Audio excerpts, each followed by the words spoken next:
What's good, YouTube? It's your boy Quinway Basketball Anisto Basketball Analysis coming to you with a quick video up on the Houston Rockets. This is going to be a quick video because they was in the Western Conference Finals last year. This year they got eliminated. They got a new head coach that knows offense. Hopefully he hires the right defensive person because he always been known for his offense but not really known for his defense. In this day and age, defense is key because so many lineups and matchups can lose you a series or lose you a game because coaches are more flexible and more, they got the research and the knowledge that helps them succeed against other coaches that relax and stubborn and don't want to change. So he do have Dwight Howard. We know how that worked out in LA. He didn't really use Dwight Howard that much. Dwight Howard still was an all-star caliber player at that time.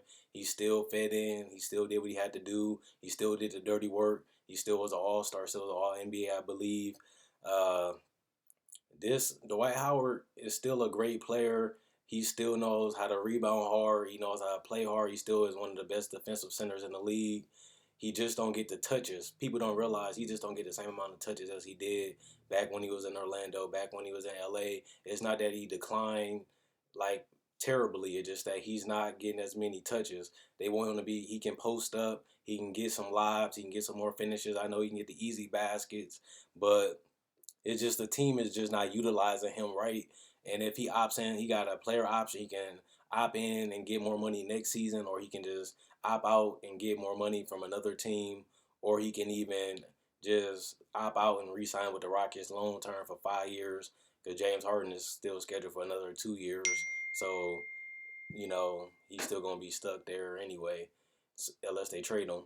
And I like James Harden and Dwight Howard. I think they're a good team. I think they can win a championship. They just need that next piece. Daryl Morey has done a good job of bringing in pieces like KJ, Corey Brewer, Trevor Ariza, Dantas Maniunas, Patrick Beverly, two-way players that can score and contribute defensively. He did a good job of packaging talent together to get James Harden. He did enough to recruit Dwight Howard. He did the right things. You gotta give the organization credit for being so exceptional. Now the missing piece is a power forward or a small forward that can take them to the next level, and they haven't been able to find that.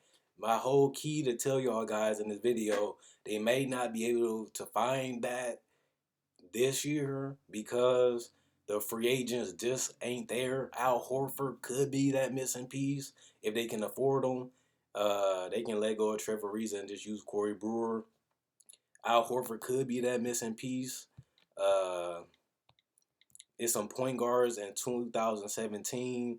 All the point guards are all next year. There's going to be a good pool of point guards that can help out the team this year.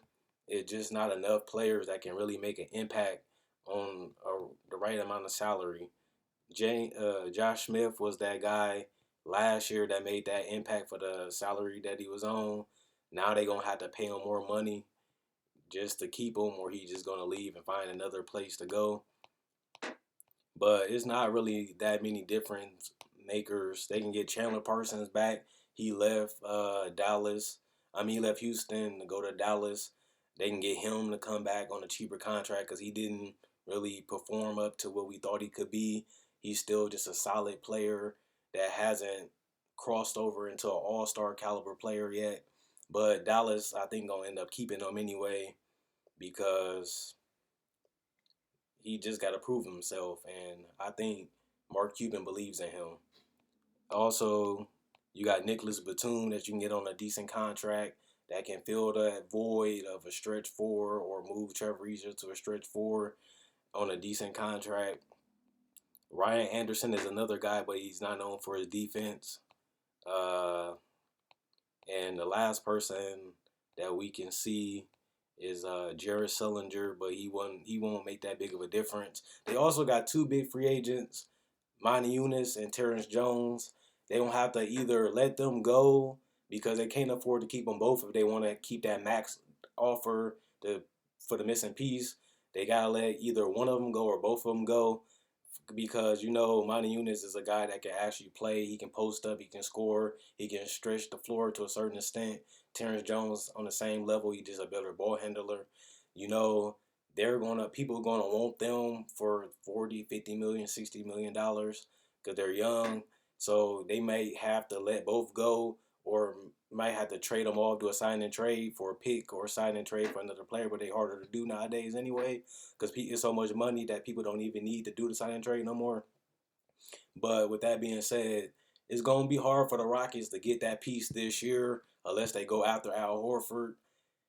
But if they don't get him, they're going to have to go all in on 2017, which would be a better bet for them. Everybody else is on tradable contracts, including James Harden and Dwight. I like what the Rockets are doing. They getting two-way players. The draft is they can draft a small forward. They got 2 picks in the second round. I think they're gonna probably go for best talent available, which will be between Malcolm, AJ, Paul, Robert Carter, Patrick McCaw. Is a lot of guys in this area. Then they got another pick in this area with Stephen Zimmerman, Ray. I ain't gonna even kill myself on that. Isaiah, and then they got another guy out of Rowan International, also Diamond Stone. So there's a lot of players that they can potentially get, but they're gonna have to bring them up.